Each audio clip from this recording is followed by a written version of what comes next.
আমি মানুষ না হইয়া যদি গাছের পাতা হইতাম তো জীবজন্তু আমার চাবায়া চাবায়া খায়া ফেলতো, আমার আর হিসাব দেওয়া লাগতো না। কোথায় আবু বকর জান্নাতের গ্যারান্টি পাওয়া, কোথায় ওমর জান্নাতের গ্যারান্টি পাওয়া? এরে ভাই, আখিরাত নিয়ে এমন চিন্তা তো করার কথা আমার মতো জালিমের, এমন চিন্তা তো করার কথা আমার মতো জালিমের। অথচ আমি তো বটেই, অধিকাংশের চেহারার দিকে তাকাইলে মনে হয় না মানুষটার আখিরাতের কোনো চিন্তা আছে, আখিরাতের কোনো ফিকির আছে। কেন রে ভাই, আমি জানতে চাই কেন, কারণটা কি? কোন পুঁজি, কার কি পুঁজি আছে যেই পুঁজির ভরসায় এমন নিশ্চিন্ত জীবন যাপন করছে?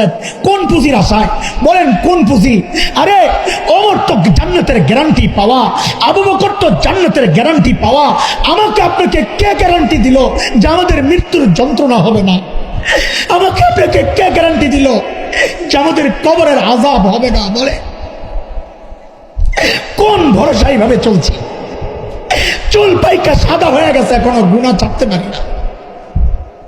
দাড়ি পাইকা সাদা হয়ে গেছে, এখনো গুনাহ ছাড়তে পারি না। কবে ছাড়বেন জিজ্ঞেস করি। ও বাবা, আর কত, আর কত? বলে আর কত?